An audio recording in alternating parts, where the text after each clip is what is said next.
नमस्कार। आइए आज हम लोग मुंशी प्रेमचंद की एक मशहूर कहानी बड़े भाई साहब सुनते हैं। मेरे भाई साहब मुझसे 5 साल बड़े थे, लेकिन केवल 3 दर्जे आगे। उन्होंने भी उसी उम्र में पढ़ना शुरू किया था जब मैंने शुरू किया था, लेकिन तालीम जैसे महत्व के मामले में वह जल्दबाजी से काम लेना पसंद न करते थे। इस भावना की बुनियाद खूब मजबूत डालना चाहते थे जिस पर आलीशान महल बन सके। 1 साल का काम 2 साल में करते थे, कभी कभी 3 साल भी लग जाते थे। बुनियाद ही पुख्ता न हो तो मकान कैसे पायेदार बने। मैं छोटा था, वह बड़े थे। मेरी उम्र 9 साल की थी, वह 14 साल के थे। उन्हें मेरी तंबीह और निगरानी का पूरा और जन्म सिद्ध अधिकार था, और मेरी शालीनता इसी में थी कि उनके हुक्म को कानून समझूं। वह स्वभाव से बड़े अध्ययनशील थे, हरदम किताब खोले बैठे रहते, और शायद दिमाग को आराम देने के लिए कभी कापी पर, कभी किताब के हाशियों पर चिड़ियों, कुत्तों, बिल्लियों की तस्वीरें बनाया करते थे। कभी कभी एक ही नाम या शब्द या वाक्य 10-20 बार लिख डालते। कभी एक शेर को बार बार सुंदर अक्षरों में नकल करते। कभी ऐसी शब्द रचना करते जिसमें न कोई अर्थ होता न कोई सामंजस्य। मसलन एक बार उनकी कॉपी पर मैंने यह इबारत देखी: स्पेशल, अमीना, भाइयों भाइयों, दरअसल, भाई भाई, राधे श्याम, श्रीयुत राधे श्याम, 1 घंटे तक। इसके बाद एक आदमी का चेहरा बना हुआ था, और उनसे पूछने का साहस न हुआ। वह 9वीं जमात में थे, मैं 5वीं में। उनकी रचनाओं को समझना मेरे लिए छोटा मुंह बड़ी बात थी। मेरा जी पढ़ने में बिल्कुल न लगता था। 1 घंटा भी किताब लेकर बैठना पहाड़ था। मौका पाते ही हॉस्टल से निकल मैदान में आ जाता, और कभी कंकरियां उछालता, कभी कागज की तितलियां उड़ाता, और कहीं कोई साथी मिल गया तो पूछना ही क्या। कभी 4 दीवारी पर चढ़कर नीचे कूद रहे हैं, कभी फाटक पर सवार उसे आगे पीछे चलाते हुए मोटर कार का आनंद उठा रहे हैं। लेकिन कमरे में आते ही भाई साहब का वह रौद्र रूप देखकर प्राण सूख जाते। उनका पहला सवाल यह होता, कहां थे? हमेशा यही सवाल इसी ध्वनि में हमेशा पूछा जाता था, और इसका जवाब मेरे पास केवल मौन था। न जाने मेरे मुंह से यह बात क्यों न निकलती कि जरा बाहर खेल रहा था। मेरा मौन कह देता था कि मुझे अपना अपराध स्वीकार है, और भाई साहब के लिए इसके सिवा और कोई इलाज न था कि स्नेह और रोष से मिले हुए शब्दों में मेरा सत्कार करें। इस तरह अंग्रेजी पढ़ोगे तो जिंदगी भर पढ़ते रहोगे और हर्फ ना आएगा। अंग्रेजी पढ़ना कोई हंसी खेल नहीं है कि जो चाहे पढ़ ले। नहीं, ऐरा गैरा नत्थु खैरा सभी अंग्रेजी के विद्वान हो जाते। यहां रात दिन आंखें फोड़नी पड़ती है और खून जलाना पड़ता है, तब कहीं यह विद्या आती है। और आती क्या है? हां, कहने को आ जाती है। बड़े बड़े विद्वान भी शुद्ध अंग्रेजी नहीं लिख सकते, बोलना तो दूर रहा। और मैं कहता हूं, तुम कितने घोंघा हो यह मुझे देखकर भी सबक नहीं लेते। मैं कितनी मेहनत करता हूं यह तुम अपनी आंखों से देखते हो। अगर नहीं देखते तो यह तुम्हारी आंखों का कसूर है, तुम्हारी बुद्धि का कसूर है। इतने मेले तमाशे होते हैं, मुझे तुमने कभी देखने जाते देखा है? रोज ही क्रिकेट और हॉकी मैच होते हैं, मैं पास नहीं फटकता। हमेशा पढ़ता रहता हूं, उस पर भी 1-1 दर्जे में 2-2, 3-3 साल पढ़ा रहता हूं। फिर भी तुम कैसे आशा करते हो तुम यूं खेल कूद में वक्त गंवाकर पास हो जाओगे? मुझे तो 2 ही 3 साल लगते हैं, तुम उम्र भर इसी दर्जे में पड़े सड़ते रहोगे। अगर तुम्हें इस तरह उम्र गंवानी है तो बेहतर है घर चले जाओ और मजे से गुल्ली डंडा खेलो। दादा की गाढ़ी कमाई के रुपये क्यों बर्बाद करते हो? मैं यह लताड़ सुनकर आंसू बहाने लगता। जवाब ही क्या था? अपराध तो मैंने किया, लताड़ कौन सहे। भाई साहब उपदेश की कला में निपुण थे। ऐसी ऐसी लगती बातें कहते, ऐसे ऐसे सुक्ति बाण चलाते कि मेरे जिगर के टुकड़े टुकड़े हो जाते और हिम्मत टूट जाती। इस तरह जान तोड़कर मेहनत करने की शक्ति मैं अपने में न पाता था और उस निराशा में जरा देर के लिए मैं सोचने लगता, क्यों न घर चला जाऊं। जो काम मेरे बूते के बाहर है उसमें हाथ डालकर क्यों अपनी जिंदगी खराब करूं। मुझे अपना मूर्ख रहना मंजूर था, लेकिन उतनी मेहनत मुझे तो चक्कर आ जाता था। लेकिन घंटे 2 घंटे के बाद निराशा के बादल छंट जाते और मैं इरादा करता कि आगे से खूब जी लगाकर पढ़ूंगा। चटपट एक टाइम टेबल बना डालता, बिना पहले से नक्शा बनाए कोई स्कीम तैयार किए काम कैसे शुरू करूं। टाइम टेबल में खेल कूद की मद बिल्कुल उड़ जाती। प्रातःकाल उठना, 6 बजे मुंह हाथ धोना, नाश्ता कर पढ़ने बैठ जाना। 6 से 8 तक अंग्रेजी, 8 से 9 तक हिसाब, 9 से 9:30 तक इतिहास, फिर भोजन और स्कूल। 3:30 बजे स्कूल से वापस होकर आधा घंटा आराम, 4 से 5 तक भूगोल, 5 से 6 तक ग्रामर, आध घंटा हॉस्टल के सामने ही टहलना, 6:30 से 7 तक अंग्रेजी कंपोजिशन, फिर भोजन करके 8 से 9 तक अनुवाद, 9 से 10 तक हिंदी, 10 से 11 तक विविध विषय, फिर विश्राम। मगर टाइम टेबल बना लेना एक बात है और उस पर अमल करना दूसरी बात। पहले ही दिन उसकी अवहेलना शुरू हो जाती है। मैदान की वह सुखद हरियाली, हवा के हल्के हल्के झोंके, फुटबॉल की तरह उछल कूद, कबड्डी की वह दांव घात, वॉलीबॉल की वह तेजी और फुर्ती मुझे अज्ञात और अनिवार्य रूप से खींच ले जाती और वहां जाते ही मैं सब कुछ भूल जाता। वह जानलेवा टाइम टेबल, आंख फोड़ पुस्तकें किसी को याद न रहती और भाई साहब को नसीहत और फजीहत का अवसर मिल जाता। मैं उनके साये से भागता, उनकी आंखों से दूर रहने की चेष्टा करता, कमरे में इस तरह दबे पांव आता कि उन्हें खबर न हो। उनकी नजर मेरी ओर उठी और मेरे प्राण निकले। हमेशा सिर पर एक नंगी तलवार सी लटकती मालूम होती। फिर भी जैसे मौत और विपत्ति के बीच भी आदमी मोह और माया के बंधन में जकड़ा रहता है, मैं फटकार और घुड़कियां खाकर भी खेल कूद का तिरस्कार न कर सकता। सालाना इम्तिहान हुआ। भाई साहब फेल हो गए, मैं पास हो गया और दर्जे में प्रथम आया। मेरे और उनके बीच में केवल 2 साल का अंतर रह गया। जी में आया भाई साहब को आड़े हाथों लूं। आपकी वह घोर तपस्या कहां गई? मुझे देखिए, मजे से खेलता भी रहा और दर्जे में अव्वल भी हूं। लेकिन वह इतने दुखी और उदास थे कि मुझे उनसे दिली हमदर्दी हुई और उनके घाव पर नमक छिड़कने का विचार ही लज्जास्पद जान पड़ा। हां, अब मुझे अपने ऊपर कुछ अभिमान हुआ और आत्मसम्मान भी बढ़ा। भाई साहब का वह रौब मुझ पर न रहा। आजादी से खेल कूद में शरीक होने लगा। दिल मजबूत था। अगर उन्होंने फिर फजीहत की तो साफ कह दूंगा, आपने अपना खून जलाकर कौन सा तीर मार लिया? मैं तो खेलते कूदते दर्जे में अव्वल आ गया। जवान से यह हेकड़ी जताने का साहस न होने पर भी मेरे रंग ढंग से साफ जाहिर होता था कि भाई साहब का वह आतंक मुझ पर नहीं था। भाई साहब ने इसे भांप लिया।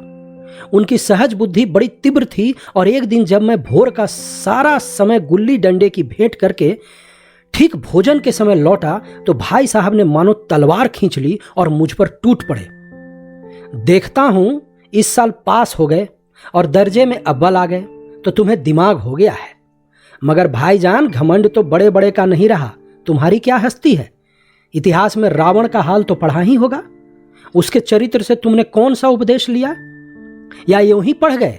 महज इम्तिहान पास कर लेना कोई चीज नहीं, असल चीज है बुद्धि का विकास। जो कुछ पढ़ो उसका अभिप्राय समझो। रावण भूमंडल का स्वामी था। ऐसे राजाओं को चक्रवर्ती कहते हैं। आजकल अंग्रेजी के राज्य का विस्तार बहुत बढ़ा हुआ है, पर इन्हें चक्रवर्ती नहीं कह सकते। संसार में अनेकों राष्ट्र अंग्रेजी का आधिपत्य स्वीकार नहीं करते, बिल्कुल स्वाधीन है। रावण चक्रवर्ती राजा था, संसार के सभी राजा उसे कर देते थे। बड़े बड़े देवता उसकी गुलामी करते थे, आग और पानी के देवता भी उसके दास थे। मगर उसका अंत क्या हुआ? घमंड ने उसका नामो निशान तक मिटा दिया। कोई उसे एक चुल्लू पानी देने वाला भी न बचा। आदमी और जो कुकर्म चाहे करे, पर अभिमान न करे, इतराए नहीं। अभिमान किया और दीन दुनिया दोनों से गया। शैतान का हाल भी पढ़ा ही होगा। उसे यह अभिमान हुआ था कि ईश्वर का उससे बढ़कर सच्चा भक्त कोई है ही नहीं। अंत में यह हुआ कि स्वर्ग से नरक में धकेल दिया गया। शाहे रूम ने भी एक बार अहंकार किया था, भीख मांग मांग कर मर गया। तुमने तो अभी केवल 1 दर्जा पास किया है और अभी से तुम्हारा सिर फिर गया, तब तो तुम आगे बढ़ चुके। यह समझ लो, तुम अपनी मेहनत से नहीं पास हुए। अरे अंधे के हाथ बटेर लग गई, मगर बटेर केवल एक बार हाथ लग सकती है, बार बार नहीं लग सकती। कभी कभी गुल्ली डंडे में भी अंधा चोट निशाना पड़ जाता है। इससे कोई सफल खिलाड़ी नहीं हो जाता। सफल खिलाड़ी वह है जिसका कोई निशाना खाली न जाए।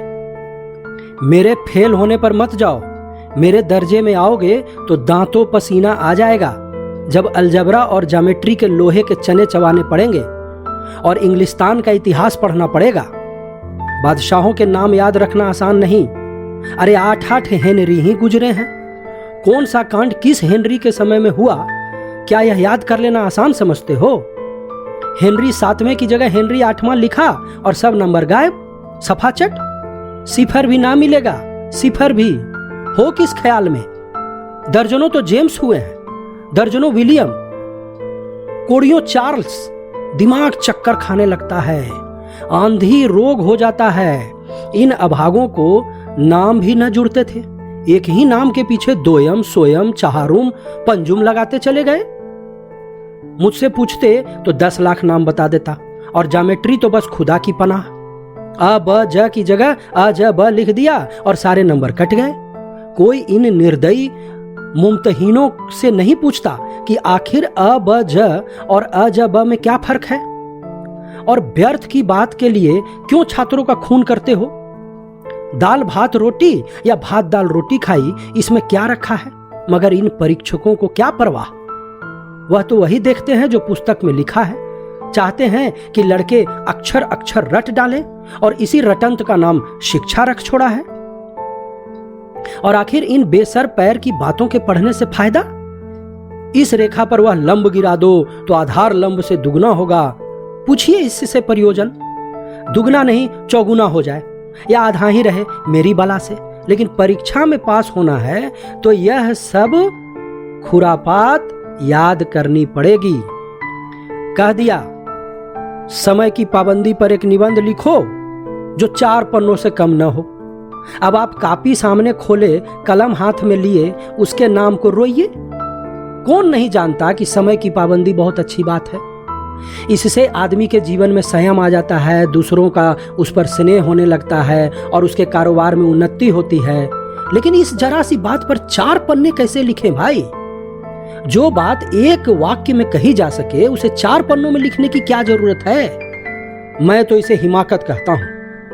यह तो समय की किफायत नहीं बल्कि उसका दुरुपयोग है कि व्यर्थ में किसी बात को ठूंस दिया जाए।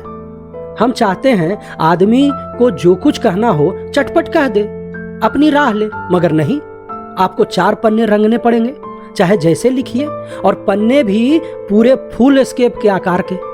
यह छात्रों पर अत्याचार नहीं तो और क्या है? अनर्थ तो यह है कि कहा जाता है संक्षेप में लिखो। समय की पाबंदी पर संक्षेप में एक निबंध लिखो जो 4 पन्नों से कम न हो। बताओ, संक्षेप में तो 4 पन्ने हुए, नहीं शायद 200-300 पन्ने लिखवाते। तेज भी दौड़िए और धीरे धीरे भी। उल्टी बात है या नहीं है बताओ? बालक भी इतनी सी बात समझ सकता है, लेकिन इन अध्यापकों को इतनी तमीज भी नहीं है।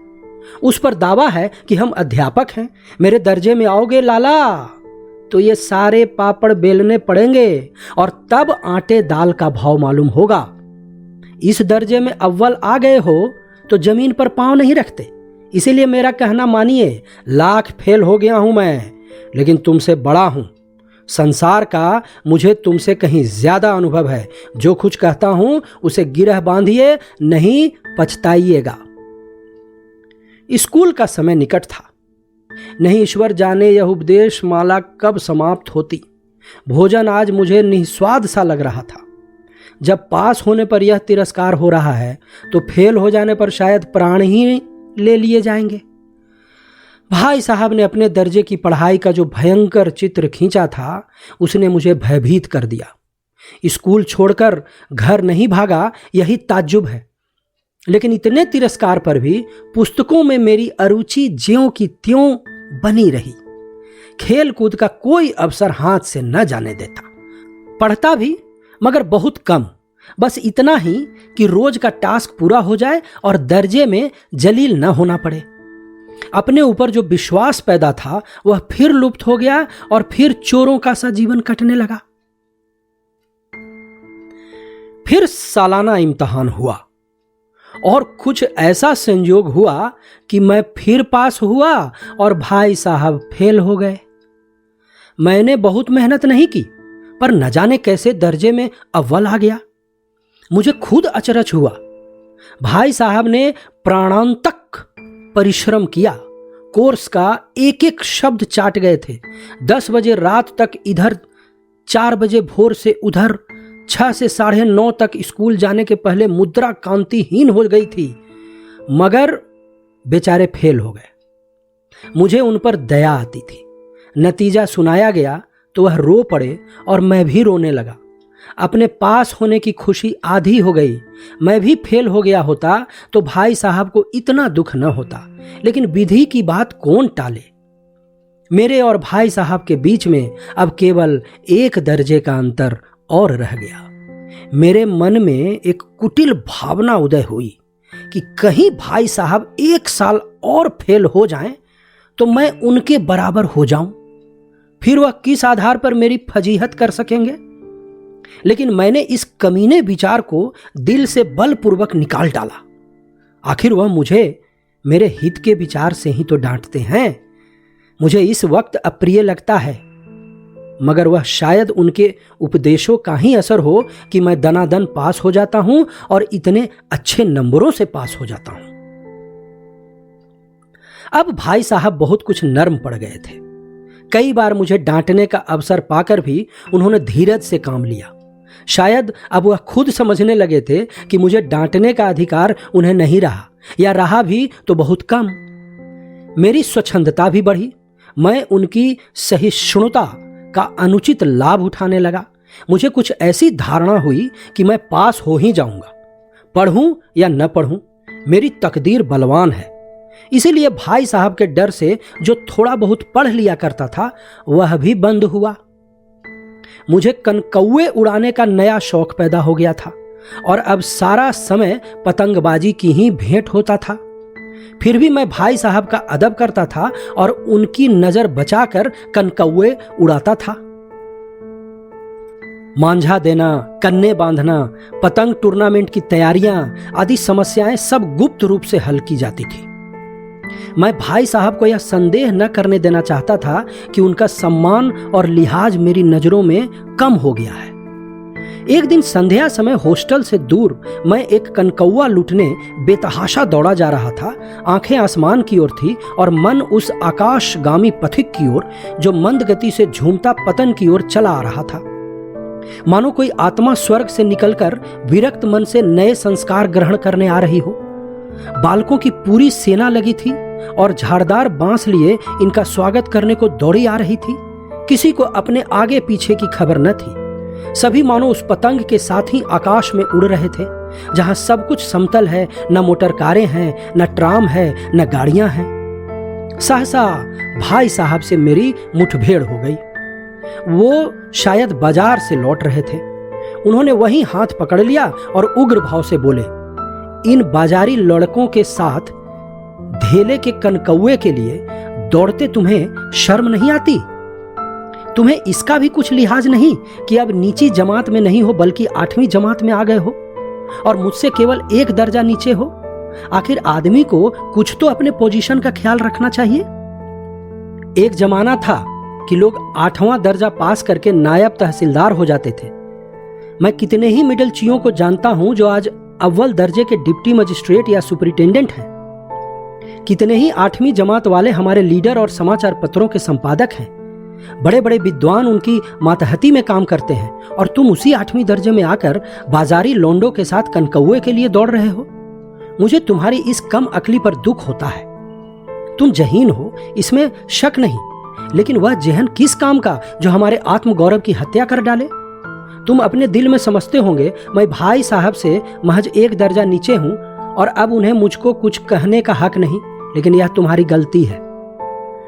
तुमसे 5 साल बड़ा हूं और चाहे आज तुम मेरी ही जमात में आ जाओ और परीक्षकों का यही हाल है तो निस्संदेह अगले साल तुम मेरे समकक्ष हो जाओगे और शायद 1 साल बाद मुझसे आगे भी निकल जाओ। लेकिन मुझ में और तुम में जो 5 साल का अंतर है उसे तुम क्या, खुदा भी नहीं मिटा सकता। मैं तुमसे 5 साल बड़ा हूं और हमेशा रहूंगा।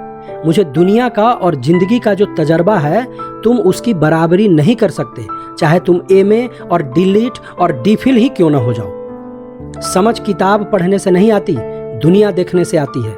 हमारी अम्मा ने कोई दर्जा नहीं पास किया और दादा भी शायद 5वीं 6ठी जमात के आगे नहीं गए, लेकिन हम दोनों चाहे सारी दुनिया की विद्या पढ़ लें, अम्मा और दादा को हमें समझाने और सुधारने का अधिकार हमेशा रहेगा। केवल इसलिए नहीं कि वे हमारे जन्मदाता हैं, बल्कि इसलिए कि उन्हें दुनिया का सबसे ज्यादा तजर्बा है और रहेगा। अमेरिका में किस तरह राज व्यवस्था है और 8वें हेनरी ने कितने ब्याह किए और आकाश में कितने नक्षत्र हैं, यह बातें चाहे उन्हें न मालूम हो, लेकिन हजारों ऐसी बातें हैं जिनका ज्ञान उन्हें हमसे और तुमसे ज्यादा है। दैव न करे आज मैं बीमार हो जाऊं तो तुम्हारे हाथ पांव फूल जाएंगे। दादा को तार देने के सिवा तुम्हें और कुछ न सूझेगा, लेकिन तुम्हारी जगह दादा हो तो किसी को तार न दें, न घबराएं, न बदहवास हो। पहले खुद मर्ज पहचान कर इलाज करेंगे, उसमें सफल न हुए तो किसी डॉक्टर को बुलाएंगे। बीमारी तो खैर बड़ी चीज है, हम तुम तो इतना भी नहीं जानते कि महीने भर का खर्च महीना भर कैसे चले। जो कुछ दादा भेजते हैं उसे हम 20-22 तक खर्च कर डालते हैं और फिर पैसे पैसे को मुहताज हो जाते हैं। नाश्ता बंद हो जाता है, धोबी और नाई से मुंह चुराने लगते हैं। लेकिन जितना आज हम और तुम खर्च कर रहे हैं उसके आधे में दादा ने अपनी उम्र का बड़ा भाग इज्जत और नेकनामी के साथ निभाया है और कुटुंब का पालन किया है, जिसमें सब मिलकर 9 आदमी थे। अपने हेडमास्टर साहब ही को देखो, एमए हैं कि नहीं, और यहाँ के एमए नहीं ऑक्सफोर्ड के हैं। 1000 रुपया पाते हैं, लेकिन उनके घर का इंतजाम कौन करता है? उनकी बूढ़ी माँ। हेडमास्टर साहब की डिग्री यहाँ आकर बेकार हो गई। पहले खुद घर का इंतजाम करते थे, खर्च पूरा न पड़ता था, कर्जदार रहते थे। जब से उनकी माताजी ने प्रबंध अपने हाथ में लिया है, जैसे घर में लक्ष्मी आ गई है। तो भाईजान, यह गरूर दिल से निकाल डालो कि तुम मेरे समीप आ गए हो और अब स्वतंत्र हो। मेरे देखते तुम बेराह न चलने पाओगे। अगर तुम यो न मानोगे तो मैं थप्पड़ का प्रयोग भी कर सकता हूं। मैं जानता हूं तुम्हें मेरी बातें जहर लग रही हैं। मैं उनकी इस नई युक्ति से नतमस्तक हो गया। मुझे आज सचमुच अपनी लघुता का अनुभव हुआ और भाई साहब के प्रति मेरे मन में श्रद्धा उत्पन्न हुई। मैंने सजल आंखों से कहा, हरगिज नहीं, आप जो फरमा रहे हैं वह बिल्कुल सच है भैया, और आपको उसको कहने का अधिकार है। भाई साहब ने मुझे गले से लगा लिया और बोले, मैं कनकौए उड़ाने को मना नहीं करता, मेरा भी जी ललचता है, लेकिन करूं क्या? खुद बेराह चलूं तो तुम्हारी रक्षा कैसे करूं? यह कर्तव्य भी तो मेरे सिर पर है।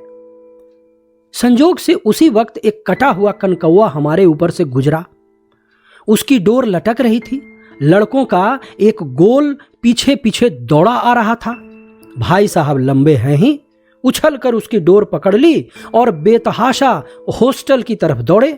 मैं पीछे पीछे दौड़ रहा था।